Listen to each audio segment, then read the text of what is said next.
Hello everybody, it's Ruby here today, and today I thought that I would do a discussion video on the book Bloom by Estee Lalonde and talk a bit about books that have been published by YouTubers and sort of my opinions on them. So the reason why I want to do this as a discussion video rather than a book review video is because there is no way that I can be impartial when it comes to this video. Estee Lalonde is someone that I have been watching for a really long time. She's one of my favorite beauty gurus and personalities for reasons that I'll get into a little bit later when I talk about the book. And also, I don't read a lot of autobiographies or biographies, so I feel like I don't have a lot of context going into being able to properly review this book within or like comparing to other sorts of books similar to this. I do like reading memoirs, but I find that memoirs have the agency to be a little bit more creative and a little bit more fictional, and generally, I find those to be a little bit more interesting because it relies on the subjective experience, which is something that I think we should rely on a little bit more when it comes to memory. In general, I have a little bit of a problem with YouTubers publishing books, and the reason that I held off on buying this book for quite a while. I find that books that are being published right now and celebrity books are often published to support a brand or are part of merchandising rather than something that has been published for a particular reason or kind of a heartfelt ideas. I think that, and this has been pointed out, I think actually by Zoella, and I know that like Jenna Marbles and a couple of other YouTubers have addressed it as well, which is that unless you kind of do a fluffy autobiography, it's really hard to publish something in the moment and not isolate yourself from brand deals or people that you're working with. And this is particularly the case for anybody who has a manager or is part of any sort of multi-network program. And I think that it's really important to consider when buying any of these books is whether or not they have loyalties to particular people, because I think that can be particularly disingenuous. The other reason that I have a problem with them is that there has been some revelations that these have been ghostwritten, which I'm not at all surprised by. I think a lot of celebrity books are ghostwritten, and unless you know someone who is particularly good at writing or someone who has writing for a living, like sometimes they're ghostwritten, especially when it takes such a short period of time to be written. And I think that is okay when you have particular figures where, you know, they don't have a lot of time to write, but they want to get messages across or things of that nature. At the same time, I feel like you should be open about ghostwriting, and you should be able to address the fact that, like, hey, I had help from a management team, I had help from a writer in order to help write this. And this is something that had big controversy a couple of years ago when Zoella published Girl Online. She had no mentions of writing a book in any of the vlogs. She didn't really have any extra workload, and then suddenly she had a book that she was publishing. And she like tweeted out saying like, oh, I'm an author and stuff like that, and it was just, it felt very wrong. There was a lot of outcry, and I think she ended up writing the second one herself, or maybe she was more open about having a ghostwriter, and then other YouTubers came out and were saying like, oh, you know, I'm publishing this book with the help of my ghostwriter. And so there's just like a lot of stuff that I've been a little bit unwilling to address and unwilling to buy into, and I just feel like I shouldn't really be buying a book unless it is someone's baby, unless they are really been working on it for a long time, or if there's someone special that I particularly want to know about. So I want to know your guys' thoughts on sort of ghostwriting and on YouTube and like celebrity books. I have this conflict where I feel like that it is inauthentic to have a ghostwriter. It is inauthentic to publish a book to further your brand or to just have it as part of merchandise. Like, it feels like a t-shirt when you publish a book that is written by someone else. But at the same time, like, why are books different than t-shirts? Like, why should we hold a different standard for something that you're reading versus something that you're wearing? And am I just too pretentious for the idea that someone should be able to write their own book, or that it should have a particular quality to it, or, you know, maybe that you should be writing autobiographies when you're older? Like, do a lot of people, like, I know that a lot of these books are bought. and that they are on New York Times bestsellers and that they are well known and people buy them. But in the audience of BookTube, do a lot of people buy YouTuber books? That's what I want to know. Is it read by a lot of people who are just fans, or do a lot of people just like this genre? I want to hear your thoughts. So when it came to discovering that Estee Lalonde had published a book, I had been away from YouTube for a while, so I hadn't been watching any videos. I had come back to it, gone to chapters, and realized that she had published a book. And when I saw her book in the bookstore, I had a lot of sort of mixed emotions regarding it, because on the one hand, I don't really know what to think about for YouTuber books, and I have a lot of misgivings regarding the books.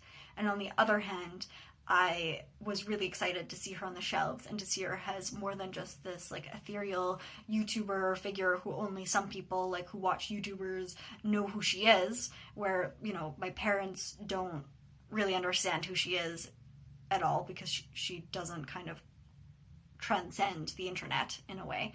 And to see her physically on a bookshelf in a Canadian bookstore was a really cool moment. It was really I was really proud of her. I was really proud and glad to be able to see her on the shelves. And so I didn't know what to do.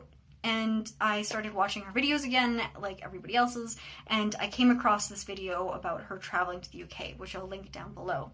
And she had been talking about the fact that she had moved in with her British boyfriend when she was 19, and so she had moved from Ontario in Canada to Cambridge, UK, and her experiences with that. And she basically said, and she gave information, but generally said to read her book. I was just well, I probably should just read the book then. If I'm that interested in her experiences, and if I'm that interested, then I should just make my own decision and I should just read it. This book is formatted in a really interesting way. It feels like a magazine,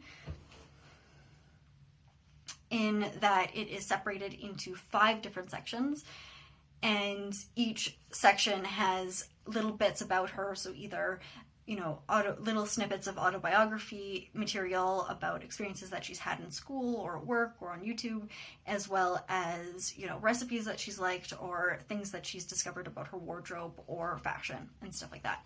So there is a lot of writing, but there's also just a lot of pictures. Every page, every couple of pages, there is a picture, and it feels very much like a magazine.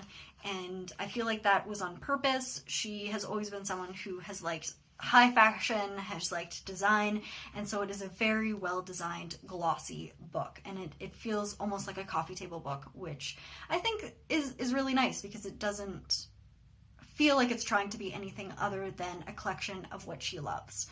And her writing, people have commented before that her writing feels very unpolished in this book, and I feel like that is something that works to her advantage. It's something that made me think that it wasn't ghostwritten and reads a lot like her blog, and I think each segment is almost like the length of her blog.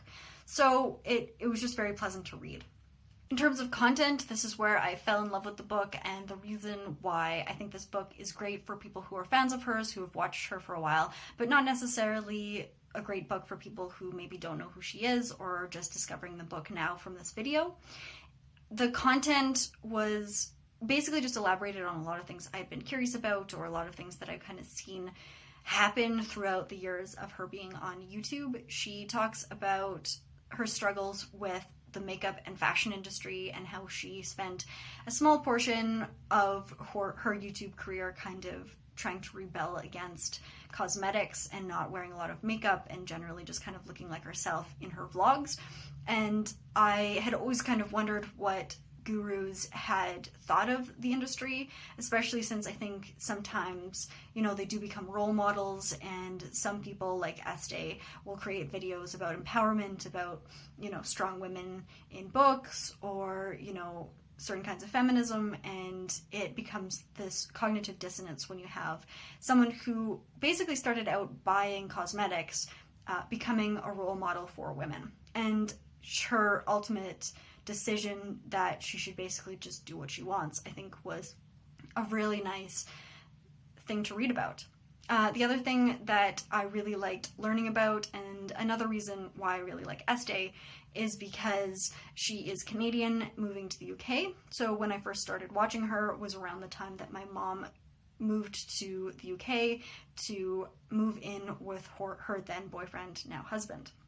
And so I got to see some of the culture shock and generally just see the commonalities between the experiences. And as someone who is also going to the UK next year, I kind of just, it feels kind of homey to have someone, a Canadian, thriving in a British atmosphere.